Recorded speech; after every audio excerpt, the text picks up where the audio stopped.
há de aprovar, há de ação, há de acreditar, há de aprender, há de acertar, há de atenção, de acolher, de avançar, há de atitude, de atuação, de adiantar, há de aprovado, de amanhã, de acrescentar, há de aridição. Colégio Ari de Sá, arte, aprovação no vestibular. Boa noite a todos vocês que estão aqui e nos acompanham em mais um programa Ari de Sá no Ar. Essa semana a gente está trabalhando aqui questões e disciplinas para o vestibular da UES. Vestibular esse que vai acontecer domingo, né? Vestibular 2025.1, primeira fase. E na noite de hoje nós teremos aqui os professores de língua portuguesa. Boa noite, professor Vicente. Boa noite, professor Bruno Maia. Boa noite. Boa noite, pessoal. Boa noite, meu amigo Marcelo. Estamos aqui, né, nessa noite maravilhosa de quarta-feira, trabalhando com vocês algumas questões da UES, e lembrando, né, que diferente do que vocês estavam acostumados a trabalhar com as questões voltadas para o Enem, a prova da UES é uma prova mais tecnicista, né, professor Vicente? Ela é mais direcionada, ela é uma prova que cobra conhecimentos mais específicos. Eu costumo dizer, Bruno, em sala, que o Enem, ele quer saber se o aluno sabe sobre linguagem, e no plural, né? Então, dança, cinema, música, texto publicitário, gênero de forma geral, mas pautado na noção de linguagem, que é ampla, ela fica bem ligada à arte, por exemplo, e por causa disso tem muitas permissões, né? Já a UES não, a UES também pode abordar a linguagem, veja aí, ó, também, mas ela quer principalmente saber se o seu candidato consegue refletir sobre língua, e língua é diferente de linguagem, né? Então é a língua enquanto fato social, é a língua nas suas variantes, é a língua na sua regra, né? Tem umas 2, 3 questões de gramática mesmo. Então, é como se o aluno parasse, calma, eu tenho que pensar mais aqui no sentido das regras, no sentido da gramática. É isso que acontece na UES. Então vamos lá. Pegue aí o seu material, baixe aí no link da descrição e vamos começar com a questão 1, professor Bruno Maia. Vamos lá. Questão de número 1, vamos nós. Qual a distância entre a Terra e a Lua? A distância entre a Terra e a Lua sofre alterações dependendo do momento, mas já conseguimos traçar uma média com precisão. A Lua, nosso satélite natural, tem sido objeto de admiração e curiosidade, desde tempos imemoriais. Com sua beleza misteriosa e influência nas marés, é natural que nos perguntemos: qual é a distância exata entre a Terra e a Lua? Ao longo do tempo, conseguimos medir de maneira muito precisa a distância até nosso satélite natural, que, por incrível que pareça, pode variar conforme a situação. Ficou curioso? A gente explica. A distância entre a Terra e a Lua. Vamos lá. A distância entre a Terra e a Lua é a medida que separa nossos dois corpos celestes durante sua órbita. Essa distância não é estática, mas sim variável. Devido às características das órbitas elípticas de ambos os corpos, logo a distância pode acabar sendo maior ou menor a depender do ponto da medição. Em média, a distância é de aproximadamente 384.400 quilômetros. Essa medida tem sido determinada por meio de tecnologias avançadas como laser e radar, que permitem medições precisas ao longo do tempo. Como a distância é medida? A medição precisa da distância entre a Terra e a Lua é um feito impressionante da ciência moderna. Uma das técnicas mais utilizadas é a reflexão a laser. Astrônomos enviam feixes de laser de alta potência para espelhos refletores deixados na superfície lunar pelas missões Apollo, por exemplo. E ao calcular o tempo que o laser leva para retornar, os cientistas podem determinar a distância com incrível precisão. Outra técnica envolve o uso de sinais de radar. Grandes antenas transmitem sinais de rádio em direção à Lua e esses sinais são refletidos de volta à Terra. Novamente, o tempo levado para o sinal retornar é utilizado para calcular a distância. As medições são realizadas repetidamente ao longo do tempo para levar em conta as flutuações nas órbitas. Esses métodos altamente sofisticados garantem a obtenção de dados precisos para melhor compreender a relação entre a Terra e a Lua. O que influencia a distância entre a Terra e a Lua? Embora a distância média entre a Terra e a Lua seja de cerca de 384.400 quilômetros, essa medida não é constante. Existem fatores que afetam essa distância e podem levá-la a variar ao longo do tempo. Um dos principais fatores é a órbita elíptica da Lua ao redor da Terra. As órbitas elípticas são ovaladas e não círculos perfeitos, o que significa que a Lua não está sempre à mesma distância da Terra. Durante o perigeu, que é o ponto mais próximo da Terra, a Lua pode estar a aproximadamente 363.300 quilômetros. Já no apogeu, que é o ponto mais distante, a distância pode aumentar para cerca de 405.500 quilômetros. Essas variações ocorrem em ciclos de aproximadamente 27 dias, período conhecido como mês lunar. Significado da distância entre a Terra e a Lua. A distância entre a Terra e a Lua tem implicações significativas para a ciência e para a vida na Terra. O estudo dessa distância ajuda a compreender a evolução das órbitas celestes e a história do nosso sistema solar. Além disso, o conhecimento preciso dessa relação é fundamental para o planejamento de missões espaciais tripuladas e não tripuladas. As marés oceânicas são um exemplo prático e impactante do significado dessa distância. A atração gravitacional da Lua causa as marés, que desempenham um papel vital na estabilidade ecológica das zonas costeiras, bem como na circulação dos oceanos, afetando o clima global. Em resumo, a distância entre a Terra e a Lua é uma fascinante e complexa relação cósmica. Com a ajuda de tecnologias avançadas, os cientistas têm sido capazes de medir e compreender essa distância com notável precisão. Esse conhecimento é vital para a nossa compreensão do universo, das marés e das possibilidades futuras da exploração espacial. A Lua, nossa vizinha cósmica, continua a nos surpreender e a inspirar nossa curiosidade sobre o vasto cosmos. Vamos lá. A questão é uma questãozinha mais voltada para o aspecto gramatical e semântico, porque vai trabalhar com a conjunção. Lembrando que a função da conjunção é uma função de conectividade entre orações. A conjunção ela faz a união entre orações. E essas conjunções, na maioria das vezes, exercem um valor semântico. E aí você vai perceber esse valor semântico, esse sentido, de acordo com a frase que você está trabalhando. E aí ele diz, essa distância não é estática, mas sim variável, devido às características das órbitas elípticas de ambos os corpos.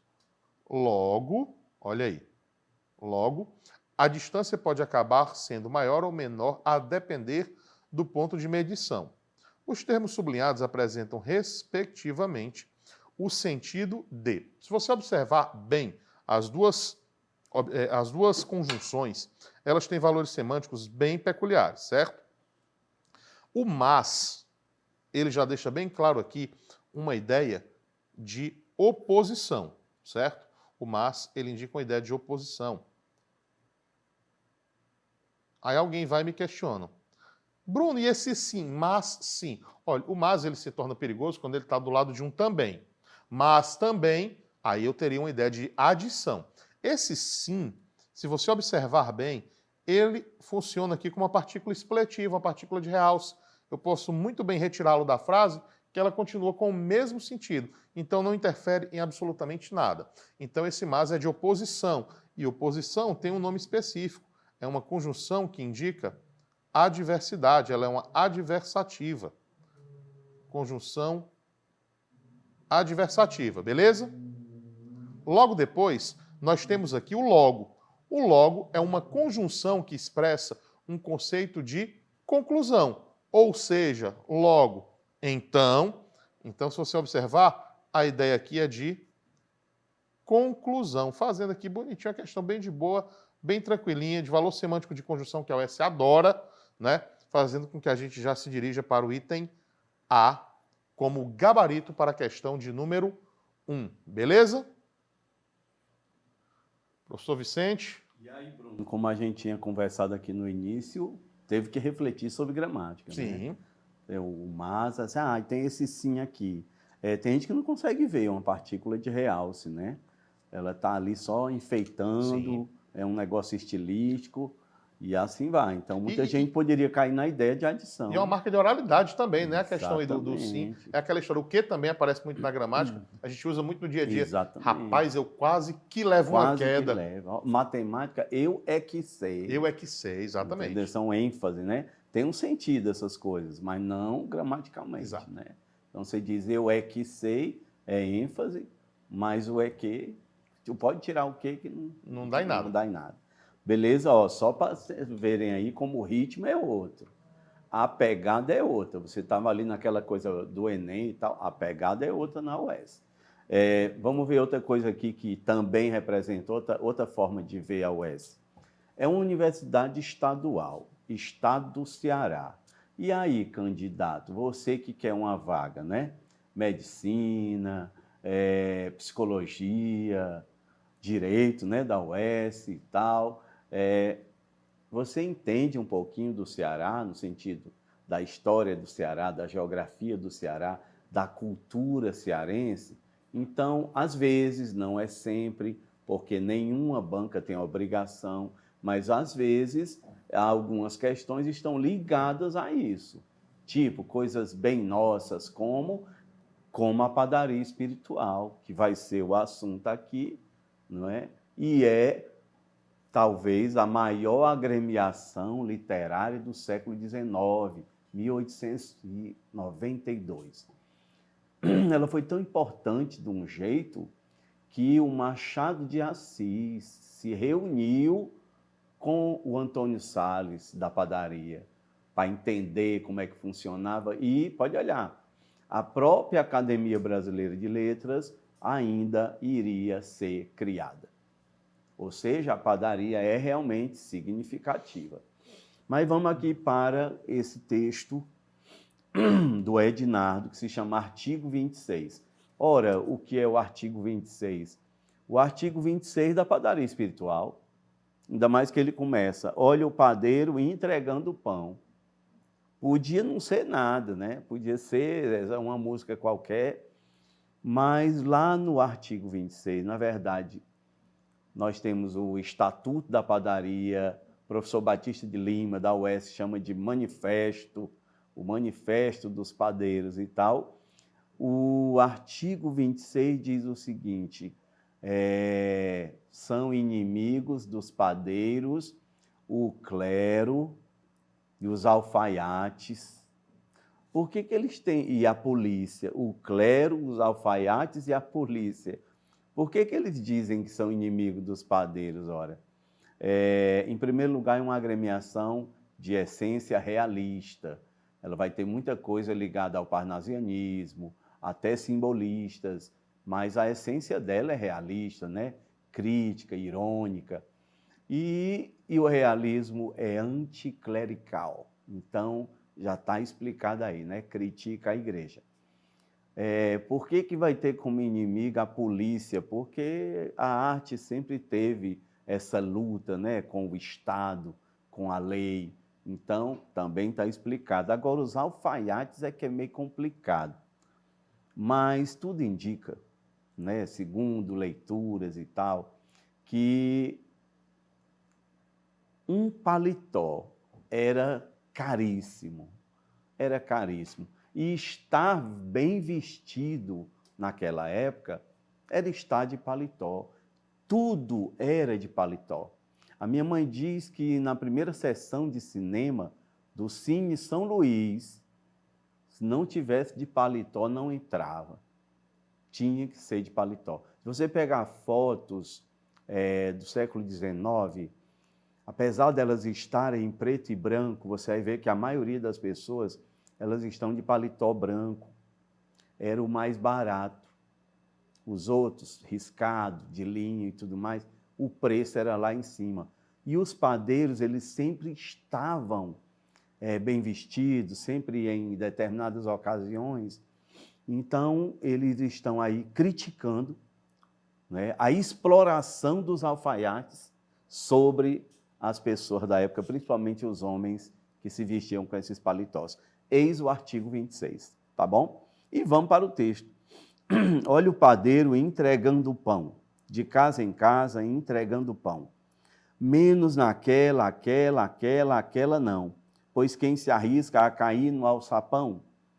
Anavantu, anarrié, ne padequá, padeburré, igualité, fraternité e liberté, merci beaucoup, não há de quê.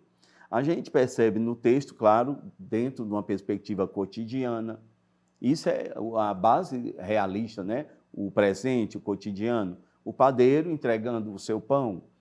Mas parece que ele tem medo de entregar em determinado lugar, em determinada casa. Os padeiros, eles tinham muitos inimigos. A padaria espiritual, na verdade, não era tão bem vista na época, né? Por causa das suas críticas, principalmente. Então, aqui já é para evitar determinada casa. E o que seria o pão? O pão, aqui no sentido literal, é o pão mesmo, mas dentro da perspectiva do texto, né, é um jornal. É um jornal que a padaria espiritual produzia. As reuniões se chamavam fornadas, não é isso? E o jornal, o pão, era distribuído. Seguindo.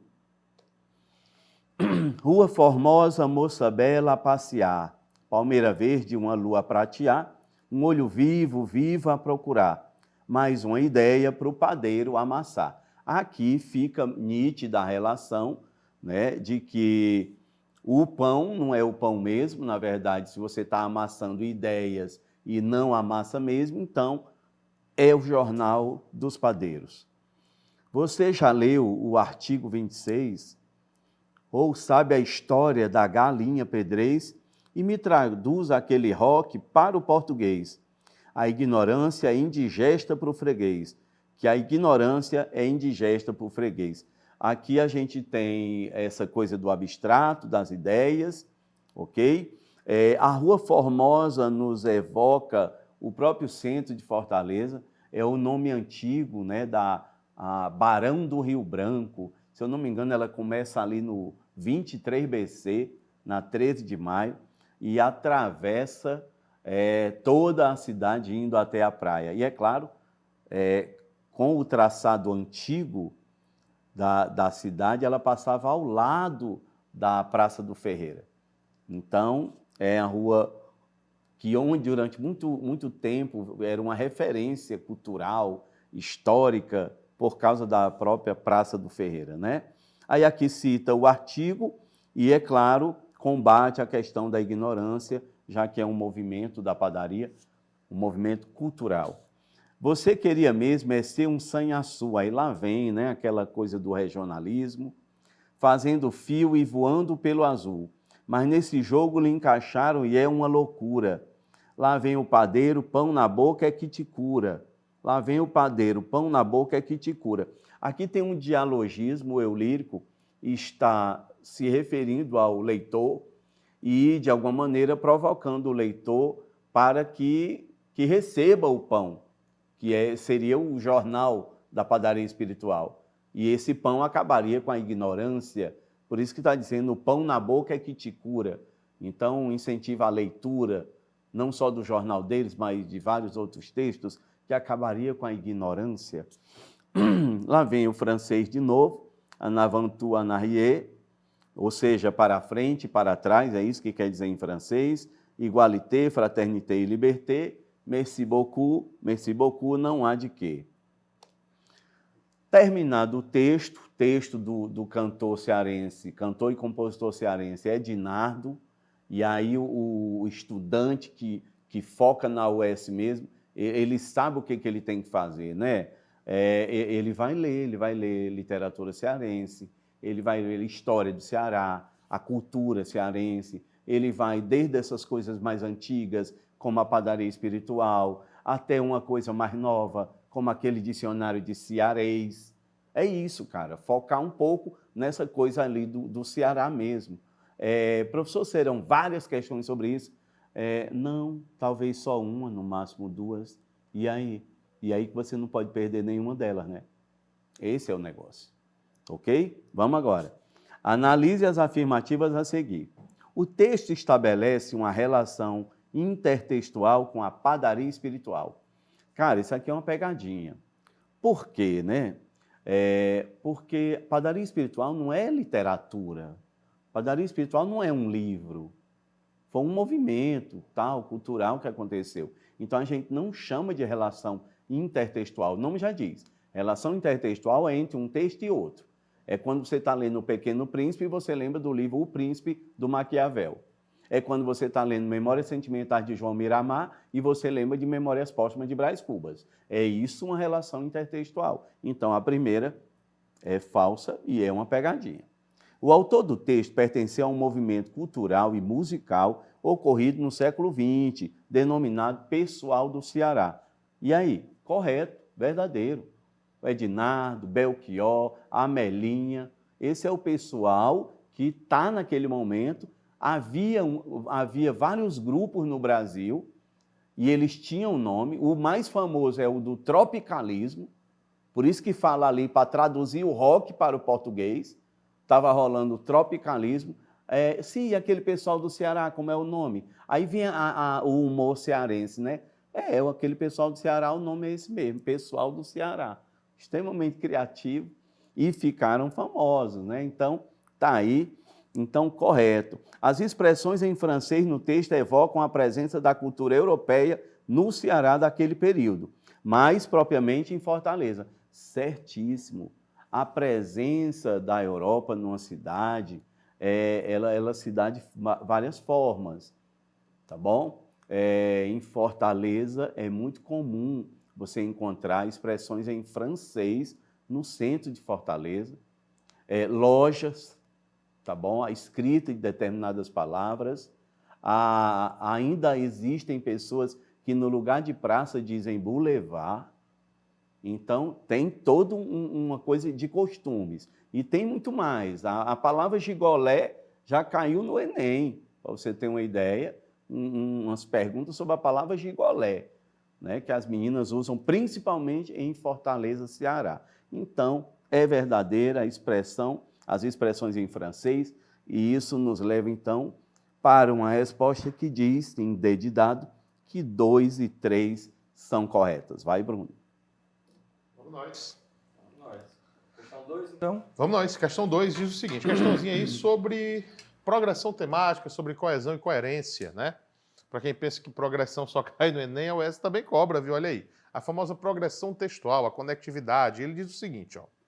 Ainda sobre os textos que compõem a questão, os textos, né, da primeira questão também vão servir para a questão 2. Vamos lá. A expressão a distância entre a Terra e a Lua é a medida que separa nossos dois corpos celestes durante sua órbita. Aí ele grifa, ó. Essa distância não é estática. Simplesmente ele pegou duas expressões, a distância, e depois usou aqui, inclusive, né, um pronomezinho aqui demonstrativo, essa, para se referir à distância. Os elementos destacados sinalizam o fenômeno de textualidade denominado A. Informatividade, pois subsidia as mensagens do texto? Não. Ele apenas retomou uma expressão que já foi dita anteriormente, tanto através da repetição da palavra distância, como a referência feita por um pronome anafórico, né? Vamos lá, só relembrar aqui, rapidinho, fazer uma observação assim. Ó, existem os chamados referenciais textuais, certo? Os referenciais textuais, eles podem ser exofóricos, esse prefixo exo, né, meu amigo Vicente, aí, coisas de fora, ele vai remeter a coisas de fora do texto, são referenciais exofóricos, ou eles vão ser endofóricos. Referenciais endofóricos se referem a coisas de dentro do texto. Nesse caso, como você já observou aí, eu estou tratando de elementos de dentro do próprio texto, que ele pegou palavras do próprio texto, eu tenho elementos aqui endofóricos. E aí, dentro dos elementos endofóricos, eu posso ter os referenciais anafóricos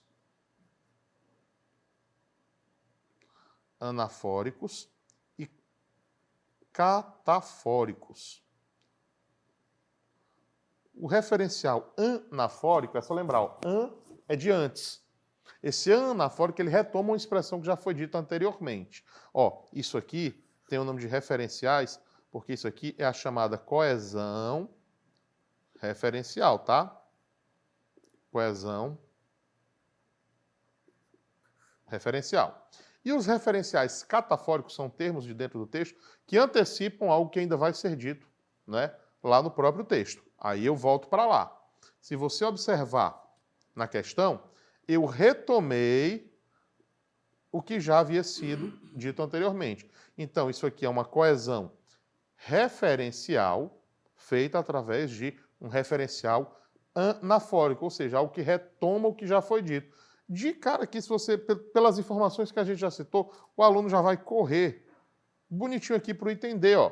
Coesão referencial, pois, ó, retoma o termo anteriormente expresso. Tranquilo? Ó, o item B fala em coesão também, só que ele fala em coesão sequencial. Coesão sequencial é aquela coesão que dá prosseguimento ao texto. Um exemplo disso são as conjunções. A conjunção, um pronome relativo.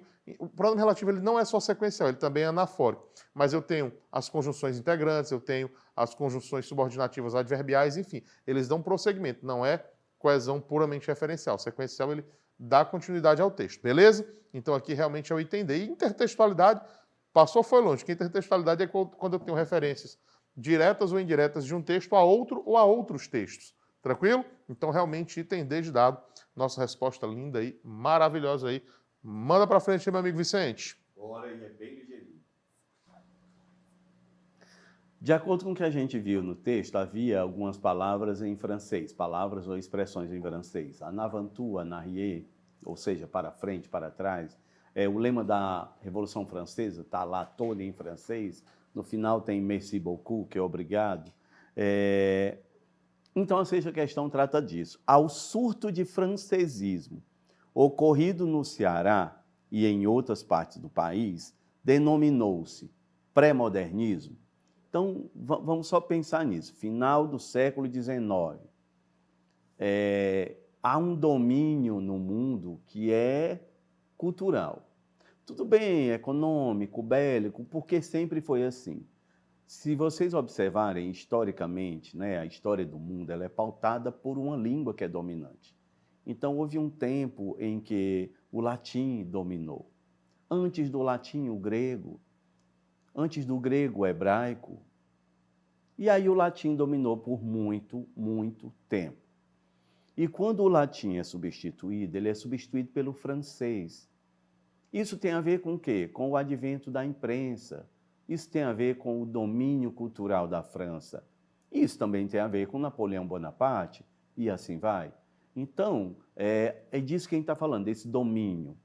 E esse domínio francês é incrível. Ali, no final do século XIX, ele já está diminuindo, não é? Ele foi muito forte no romantismo e tal.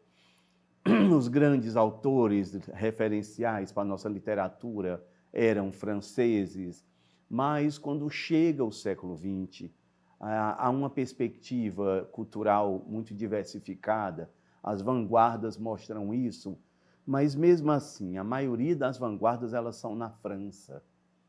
A maioria elas são na França, 3 delas ocorrem basicamente na França, não é?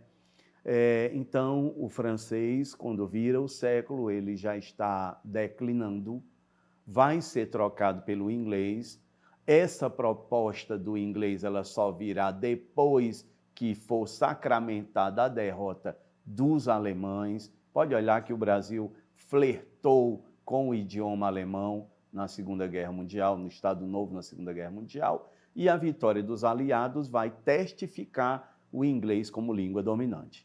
Então, nessa perspectiva, a gente tem uma língua improvável, né, para o futuro do mundo, ou mandarim ou russo.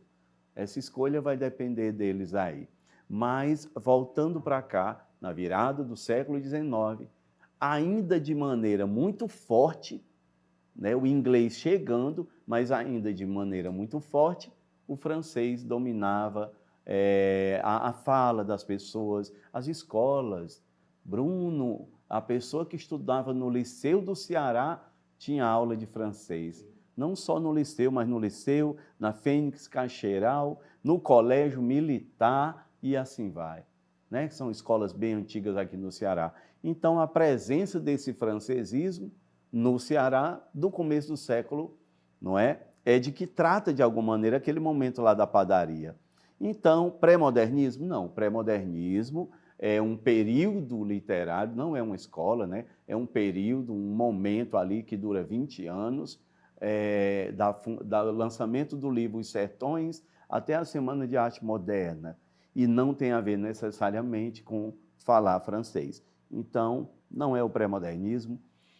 Vanguardismo. Vanguardismo é toda atitude inovadora, moderna. Então, o vanguardismo podia ter sido o realismo em relação ao romantismo. Só que é muito comum chamar de vanguarda aquelas novas correntes estéticas que estão no começo do século XX. Então, isso não tinha a ver com falar francês. Como eu falei, algumas dessas vanguardas não eram na França. Por exemplo, o futurismo, com Marinetti, na Itália. Beleza? Então, não é o vanguardismo. Galicismo. Galicismo é um termo utilizado para a utilização em exagero do francês. Então, galicismo é mais uma denominação, eu diria até gramatical, para o uso do francês, é mais técnica para o uso do francês. Agora, quando é o uso do francês, mais a cultura francesa, mais a valorização dessa cultura dentro de uma outra cultura, o nome disso é Belle Époque. Então, tem até um texto sobre isso, se chama Fortaleza Belle Époque, e a Belle Époque fortalezense, ela dura aí até os anos 20 e 30, quando em outros lugares, em 1915, ela já está acabando. Tá bom? Então, está aí dedicado Belle Époque, essa valorização do francês no Ceará. Muito obrigado, professor Vicente. Vamos para mais duas questões, questões 3 e 7, não é isso? Exatamente. Questão 3, professor Bruno. Vamos lá. Poeminha do Manuel Bandeira, intitulado Satélite. Olha aí. Fim de tarde no céu plúmbeo, né? Palavrinha que já chama atenção aí. Aí você vê que plúmbeo vem de quê? De chumbo, né? Não é à toa que lá na tabela periódica, na química, né, o chumbo é representado pelas letras PB, de plumbum. Fim de tarde no céu plúmbeo, a lua baça. O que é baça? Sem brilho, opaca. Inclusive é daí que vem a palavra embaçado, né? A lua baça paira. Muito cosmograficamente satélite. Desmetaforizada, desmitificada, despojada do velho segredo de melancolia. Não é agora o golfão de cismas, o astro dos loucos e enamorados, mas tão somente satélite. Ah, lua deste fim de tarde, desmissionária de atribuições românticas, sem show para as disponibilidades sentimentais, fatigado de mais-valia. Gosto de ti assim, coisa em si, satélite. Bandeira modernista, por sua essência, desconstruiu totalmente aí a lua, né, dos loucos, dos enamorados, como ele mesmo diz, que é aquela coisa do modernismo de romper. Eu quero romper, eu não quero aquelas coisinhas açucaradas, não. Tanto que ele diz, ó, eu gosto da lua assim, ó, satélite. Eu não quero uma lua simbólica, apaixonada, bonita. A lua dele é uma lua sem brilho. Cosmograficamente, satélite, é lua, acabou. É a coisa em si. E aí ele pergunta o seguinte, vamos lá. Nos trechos desmetaforizada, desmitificada e desmissionária de atribuições românticas, ele pergunta aqui sobre o prefixo de negação. Quem é o prefixo de negação que foi utilizado aqui? O des. Prefixo des. Beleza? Se manifesta para. Vamos lá. Prefixo de negação des. Desmetaforizada. Esse desmitificada quer dizer que ele perdeu. Desmetaforizada, ela perdeu o viés de uma lua metaforizada. Ela deixou de ser metaforizada. Desmitificada, ela deixou de ser um mito, uma coisa simbólica, né, que era a lua dos namorados. E desmissionária de atribuições românticas, ou seja, ela não tem mais a missão de criar, de gerar atribuições românticas. Beleza. Agora, uma coisa curiosa. Nós temos aí 3 palavras geradas por uma derivação prefixal. Né? Na verdade, tem prefixal, isfixal, parassintético, tem tudo aí, mas ele está focando no prefixo. Só que uma coisa curiosa. Essas 3 palavras, na prática, dentro da norma padrão, elas não existem. elas foram usadas, foram criadas a partir de palavras que já existem. E aí, nesse contexto gramatical, nesse processo de formação, quando eu crio palavras novas a partir de outras que já existem, independente de ser prefixo e sufixo, a gente chama isso daqui de neologismos. Quem quase não gostava disso aqui era Guimarães Rosa, né? Lá no nosso modernismo aí de terceira geração, Guimarães Rosa, né? Eu sempre digo, a galera chega às vezes para mim, os alunos, professor, eu gostaria de começar a ler uma literatura modernista. Posso começar por Guimarães? Você pode começar por onde você quiser, mas saiba que ler Guimarães é uma degustação gradual, é devagar, é aos poucos, é uma leitura que você tem que fazer com calma. Não se afoite muito, porque senão você não sai da primeira página. Porque a quantidade de neologismos que ele constrói no decorrer do texto é algo muito denso. E aí você precisa ter calma, ter paciência para ir degustando. Mas voltando para cá. O prefixo de negação se manifesta para A. Esboçar uma imagem figurada da lua para os apaixonados? Não, já que ele mesmo faz questão de criar um prefixo de negação para desconstruir tudo isso. B. Olha o B. Produzir neologismos que recusam os exageros para definir a lua. Ou seja, eu não quero mais a lua simbólica e apaixonada que os românticos gostavam de cultuar. Eu quero a lua coisa em si, semioticamente falando, do ponto de vista do seu significado lato, sem criações abstratas. É o item B. Logo, o item B é a nossa resposta. Produzir neologismos que recusam os exageros para definir a lua. E os outros itens, Bruno? C. Estabelecer uma relação entre as características das linguagens parnasiana e modernista, meu amigo. Só tem um povo que odeia mais os parnasianos, né, do que eles mesmos. Porque eles brigavam muito entre si. Eram os modernistas. Modernistas, eles, principalmente a turma aí da primeira geração, que é a geração do Manuel Bandeira. D. Produzir uma métrica. Moçada, eu vou voltar para o poema aqui. Olha o poema. Sinceramente, um poema que tem um tom de desabafo como esse. Tu acha mesmo que tem métrica? Só olhando, só no olhômetro tu já descobre que não tem. E ainda mais porque o item D diz produzir uma métrica necessária aos padrões do modernismo, já que o modernismo era ruptura. Totalmente absurdo o item D, fora de cogitação. Questão 3, item B de bola. Beleza? Questão 7. Vamos lá então para a questão 7. Aí a gente muda de autor, não é? E a gente vai para o século XIX, para a grande referência da cultura, da literatura, inclusive da filosofia. Tem uma vertente hoje, estudiosos dizem, olha, Machado de Assis era um filósofo, que se dedicou mais à literatura, mas era um filósofo. Então, esse negócio de refletir sobre a vida era com ele mesmo. E aqui tem um texto, ele vai e diz assim, a vida é uma enorme loteria. Os prêmios são poucos, os malogrados inúmeros. Malogrado é os azarados, né? Que não deram certo na loteria, que jogaram e perderam. Os malogrados, quando a pessoa logra êxito em algo, né? Então ela teve sorte. Aqui são os malogrados, ó, inúmeros. E com os suspiros de uma geração, suspiro aqui seria o quê? Ânsias, desejos, vontades de uma geração, é que se amassam as esperanças da outra. Ou seja, amassam aqui é prepara. Eu não sei se vocês entenderam o nosso recado aqui no começo. A UES, ela tem umas coisas intrigantes, né? Vou te mostrar uma que eu fiz questão de reproduzir aqui. Você lembra que lá no texto do Edinardo tinha lá o padeiro amassando o pão, as ideias sendo amassadas, mais uma ideia para o padeiro amassar? Está aqui o verbo amassar de novo. Ó. Então, as coisas não são escolhidas na doida, né? Tem um link, tem uma conexão. Então, vamos tentar interpretar esse negócio, né?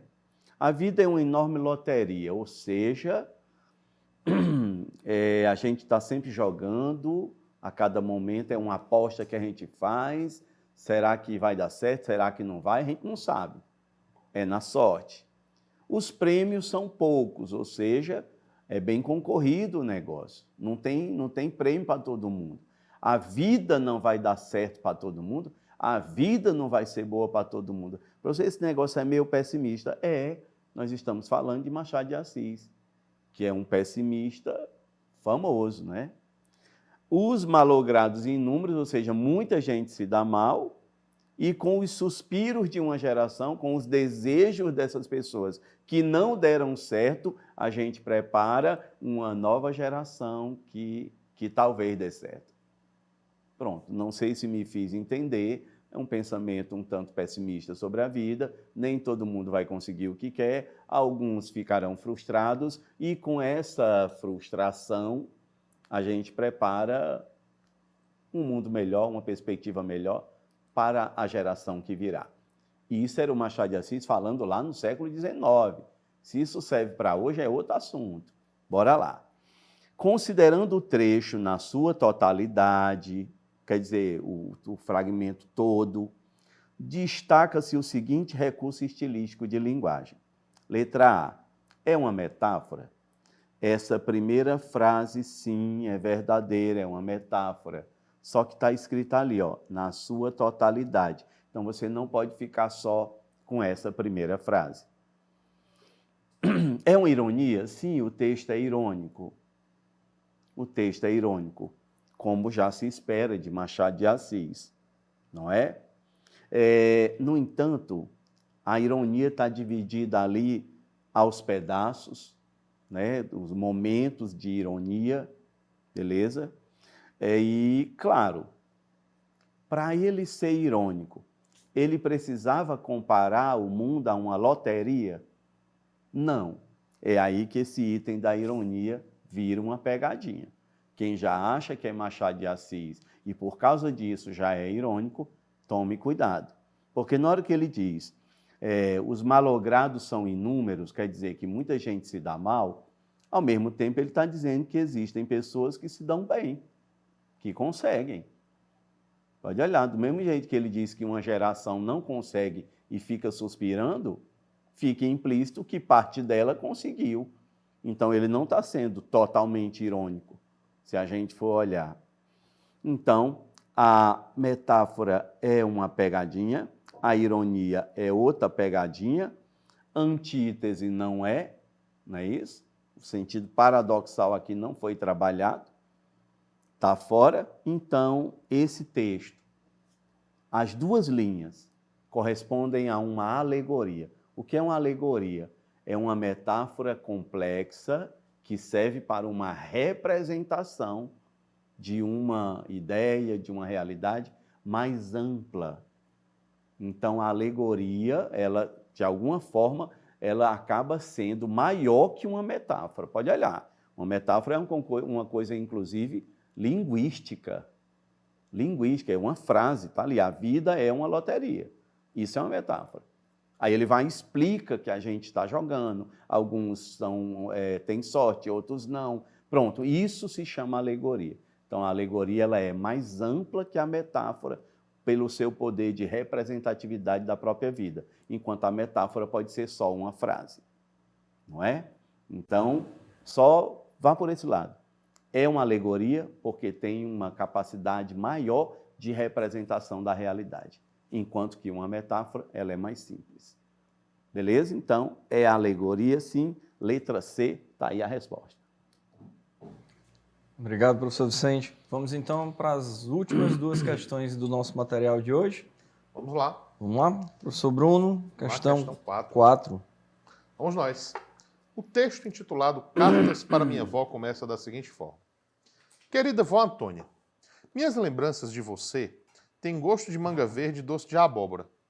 Tem cheiro de feijão e jantar às 6 da tarde. Você me adoçava a boca e benzia a alma. Cobreiro tem que benzer, essa menina está aguada, dê o que ela quer comer. Eu amava passar minhas férias na sua casa, sentir o amor em sua melhor forma. Guardo na memória os mimos, as broncas da minha mãe quando ela brigava comigo, o cheiro do Yamasterol no cabelo, as mesadas que me dava escondidos, passeios com o tio Edson. Como meus pais não tinham carro, uma das minhas maiores alegrias era saber que o tio Edson estava indo a Santos me buscar para passar férias com você em Piracicaba. Lá em casa, só quem passava de ano direto tinha esse benefício. Muitas vezes fui sozinha, sem Denis, Helder e Dara. o que eu adorava, confesso, pois sem meus irmãos por perto, teria você só para mim. Quando Daraí, a gente não somente disputava sua atenção, mas também disputava para ver quem atenderia aquele telefone bonito que você tinha. A vencedora sempre acabava caçoando da perdedora. Como morava em apartamento, eu adorava brincar pela sua casa, vó. Correr pelo quintal, subir nas árvores, fugir dos meus primos que colocavam cigarras no bolso para meter medo em mim. Parem de assustar sua prima, você dizia. Eu admirava sua coragem em acender uma tocha de fogos para queimar a casa que os marimbondos insistiam em construir na entrada de sua casa, no bairro São Dimas. Quando algum te picar, quero ver você sentir pena, dizia quando eu lamentava a morte dos bichos. Aliás, foi numa dessas férias com você que eu fui picada pela primeira vez por uma abelha. Voltei chorando para casa aos berros de você gritando. O que foi, menina? Foi toda uma operação de guerra para conseguir tirar o ferrão. Depois você passou a mistura de ervas que fez meu braço desinchar rápido. E logo eu estava na rua de novo.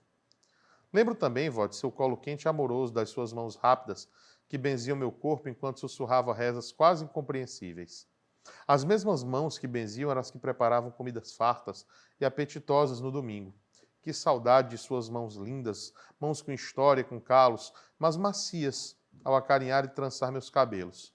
Hoje tento entender o significado de certo mistério que te envolvia. Quando você ia a Santos nos visitar, eu mal dormia na véspera de tanta ansiedade. Como era gostoso tê-la em casa nos mimando. Sempre trazia na mala presentes para os netos, fazia doces deliciosos para todos. Comigo, cuidava para que ninguém brigasse. O que eu mais gostava era ter você comigo trançando meus cabelos. Todas as vezes que você ia embora, eu chorava. Até hoje, despedidas são difíceis para mim. Nunca consegui perguntar a você como foi criar 7 filhos com meu avô. Como foi ser a mãe da Edna, do João, do Zé Roberto, da Erani Benedita, do Avelino, do Edson e da Edmilson? Como foi ser a esposa de José dos Santos? Como você se sentiu ao construir uma boa casa depois de uma vida inteira trabalhando fora em casa de família? Como foi ser a matriarca de uma das poucas famílias negras de São Dimas, bairro que depois se tornaria de classe média? Como você lidava com o racismo? Será que pensava sobre isso ou foi forçada a naturalizá-lo? Eu não tive tempo de lhe perguntar nada disso. Quais eram seus sonhos, seus medos? Um bicho barbeiro te picou e você precisou colocar um marca-passo. Com a saúde muito fragilizada, aos 68 anos você nos deixou, com muito ainda para viver. Que texto fantástico, né, da Djamila Ribeiro, né, com todo esse cheiro de infância, toda essa lembrança dela, essa emotividade com que ela trabalha as suas vivências aí nesse texto tão sentimental dedicado à sua falecida avó.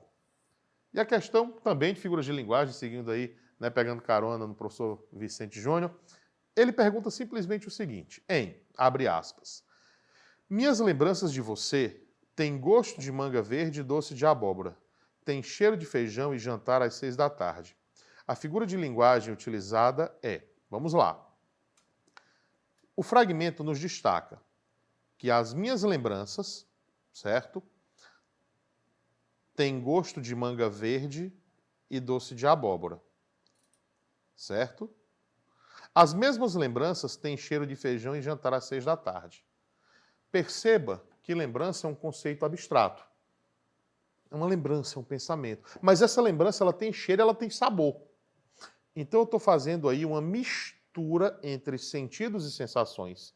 Porque uma lembrança é um fator abstrato. Porque o pessoal, Vicente, ele tem um costume assim, de cristalizar aquela definição de que a gente já sabe aqui que estamos falando de uma sinestesia, né? Esse prefixo sin quer dizer conexão, junção. Estesia, do grego estesis, né? Quer dizer sensação, junção de sensações. Mas o pessoal sempre pensa na sinestesia como aquilo que, o olhar doce, o beijo doce, a voz macia, sempre mudando de um sentido para um outro com a sensação. Mas lembrança ela é uma coisa que está além da sensação e de sentido, é algo abstrato. Mas mesmo assim, isso não deixa de ser uma sinestesia. Porque eu atribuir conceitos de sensação a coisas que naturalmente não teriam essa limitação, como uma lembrança. Então, é uma sinestesia linda e maravilhosa. Bruno, mas fala dos outros aí. A catacrese. Catacrese é uma troca de uma expressão por outra, certo? Mas entre elas não tem uma relação de sentido. Eu costumo dizer que a catacrese é uma expressão que quebra um galho. Só que ela quebra tão bem o galho que ela acaba se cristalizando no popular. Por exemplo, o pessoal também lembra muito daqueles exemplos batidos, né? Perna da cadeira, braço da poltrona, só que tem umas catacreses que se tornam oficiais. Eu percebi isso uma vez no aeroporto, quando eu passei e vi a placa, área de embarque. Isso é uma catacrese que foi oficializada, porque embarcar é você entrar num barco. Mas a gente usa para avião na falta de uma expressão. Não existe avião usar. E se existir, vai ser neologismo. Entendeu? O atleta enterrou a bola na cesta no jogo de basquete. Enterrar é colocar alguma coisa sobre a terra. Mas aí a gente usa para o jogo de basquete. Tranquilo? Aquele menino se enfiou. Em que lugar, meu Deus? Enfiar é passar um fio por algum lugar. Mas a gente usa a catacrese de forma recorrente no dia a dia. Antonomásia. Antonomásia é uma variação é um tipo de metonímia, né? Que eu substituo uma expressão por alguma coisa que a tornou famosa. E aí, meu amigo Vicente, você lembra aí de alguma antonomásia que a gente possa citar? Poeta das estrelas. O rei do futebol. Rei do futebol. Poeta dos escravos. Poeta dos escravos. Então, é muito comum para denominar, né, também ter cuidado com a palavra epíteto, né? Sim. Vira o apelido dos autores. Exatamente. Né? Boca do inferno, é isso. Aí temos a paronomásia. Muita gente confunde paronomásia e antonomásia. Paronomásia é só lembrar de paronímia, expressões parecidas. Eu costumo dizer que a paronomásia é um trocadilho. Por exemplo, tem uma banda, eu gosto muito de usar esse exemplo porque fixa bem melhor para você entender. Tem uma banda chamada Teatro Mágico e eles têm uma música, e o nome da música é esse daqui, que eu estou escrevendo para você entender como é que funciona esse trocadilho. Olha aí. O nome da música é esse. Sinta-se à vontade. Sinta-se à vontade é um trocadilho com sinta-se à vontade. Aí, na outra música deles, eles começam a música com essa frase. Olha aqui. Senhoras e sem dores. Que lembra a abertura de um espetáculo de senhoras e sem dores, só que aí é 100 horas e sem dores. Também funcionando como uma paronomásia. Lembrando que paronomásia também pode ser chamada de paranomásia. As duas grafias são corretas. Mas no caso da nossa questão, como já foi muito bem justificado, é uma sinestesia. Beleza. Fechado. Vamos à última questão da noite, então, professor Vicente? E vamos para a última, né? Ainda sobre o texto do Machado de Assis, fragmento do conto A Teoria do Medalhão, percebe-se uma comparação da vida com uma loteria pelo fato de o narrador o quê? Essa questão de interpretação de texto, você vai encontrar umas 3 na sua prova. Se você for dar uma olhada nos tipos de questão, você tem umas 3 ou 4 de interpretação, coloca aí mais 3 de gramática, 2 de literatura às vezes, e aí você começa a entender, né, como funciona o negócio. Faça o possível para não perder nenhuma. Elas não são tão difíceis, a gente só tem que compreender o que lê, refletir sobre as normas da língua, figuras de linguagem, uso de conjunções, preposições, referenciação, como o Bruno mostrou, não é difícil. Então, por que ele diz que a vida é uma loteria? Letra A.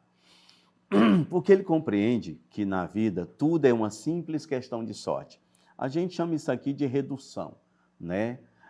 O texto não pode estar reduzido a essa ideia, que é uma simples questão de sorte. Ele fala de uma geração, depois fala de outra. Ele fala dos anseios, né? Dos desejos e tal, que está lá em suspiros. Então, a própria palavra simples que tem aqui já diminui o potencial do item e coloca ele como uma redução. Por ele acreditar que os malogrados ou azarados são superiores em números, no texto não houve esse tipo de raciocínio, de comparar quantidades, né? Quem tem mais sorte, quem não tem. Então, está fora o item B. Compreender que a escolha errada de uns serve à derrocada de outros. Pode olhar que a gente afirmou que o texto é pessimista sobre o mundo. Então, algumas pessoas se deram mal, que são os malogrados. Já que eles são esses malogrados, eles não conseguiram, aí ele diz, e com isso já amassa, quer dizer, já prepara a próxima geração. Então, com os erros de uns, que é a geração que ele fala, a partir dos erros de uns, ele prepara a nova geração. Mas se essa geração que ele falou errou, a próxima vai errar mais ainda. Então, dentro dessa visão pessimista, ele compreende que, como uma loteria, os malogrados é que têm o foco, já que quem teve sorte se deu bem. Os malogrados, eles cometem os seus erros e tal, e aqueles erros, aqueles suspiros, aquelas coisas que eles queriam e não conseguiram, servem de base para preparar outra geração. Ou seja, aquela velha ideia pessimista do Machado de Assis, que uma geração não melhora a outra. Ela vem, tem como base essa geração antiga. Então está aí, letra C, a nossa resposta. Acreditar que a juventude atual está completamente desesperançada. Meu povo, o texto lá não falou sobre a juventude atual, né? Sobre as pessoas de hoje. Não tratou disso. Então está aí, letra C, é a nossa resposta. E encerramos. Antes da gente passar o gabarito oficial da noite, professores, os comentários finais, né? O que é que a gente pode desejar aí aos nossos alunos, a quem está nos assistindo aí no nosso Ari de Sá de hoje. E já fica o convite para que amanhã vocês possam estar conosco aí num programa com matemática, tá? Professores, considerações finais. Eu queria dizer imediatamente obrigado, né? Obrigado por esse momento, por esse tempo aqui, registro. Este é, de fato, o meu último Ari de Sá no Ar. Já fiz um sobre o Enem com o Sérgio Feitosa e agora tenho a honra de encerrar minha trajetória, inclusive com o Marcelo, né? Aqui no Ari de Sá. E dizer para vocês que todo o tempo em que a gente trabalhou e falou sobre a UES era no sentido de aprendam a pensar a prova. Se vocês conseguirem isso, o tipo de texto é assim, ele é mais longo, então eu vou cuidar das referenciações. Se você fizer o que a gente disse, estabelecendo a diferença Enem e UES, vai dar tudo certo. Achar que essa prova é igual às outras vai trazer problema. Achar que ela é igual ao Enem vai trazer problema, tá bom? Cuida disso e vocês vão conseguir. A gente se vê na calorada. Pois é, eu agradeço aí também esse período trabalhando ao lado dessa figura ímpar, meu amigo Vicente, e dizer que foi um período maravilhoso, né? Parabéns aí por essa jornada, também me ajudou muito, né? Nesse tempo que esteve ao meu lado aqui no Ari de Sá. E desejo para os alunos aí muito sucesso. Vai ser uma prova que vai exigir mais de você. Peço, um cuidado que eu sempre gosto de dizer aos alunos, olha, cuidado, porque como vocês passaram muito tempo só treinando o Enem, vocês se acostumam com aquelas questões que pedem o item correto. Mesmo que venha destacado na questão, às vezes você lendo rápido não percebe, cuidado com questões que pedem o incorreto, aquelas questões em que ele pergunta, não é lícito dizer que a UES ela cobra questões, né? Nas questões ela cobra o item errado, o item incorreto, então fica atento com isso. Mas é isso, um beijo bem grande, né? Desejo a todos muito sucesso e vai ser uma prova maravilhosa para todos vocês, beleza? Um beijo grande, galera. Vamos então ao gabarito oficial de hoje. Vamos lá, primeira questão, letra A. Segunda questão, letra D. Terceira questão, letra B de Beyblade, como diz o Bruno Maia. Quarta questão, letra D. Quinta questão, letra D. Sexta questão, letra D. Sétima questão, letra C. E oitava questão, letra C, da certeza da sua aprovação. Então fica aqui o convite para que amanhã estejamos juntos aqui no Ari de Sá no Ar, com um programa de matemática. Até breve! Há de amizade, há de alcançar, há de atualidade, há de aprovar, há de ação, há de acreditar, há de aprender, há de acertar, há de atenção, de acolher, de avançar, há de atitude, de atuação, de adiantar, há de aprovado, de amanhã, de acrescentar, há de Ari de Sá. Colégio Ari de Sá, de aprovação no vestibular.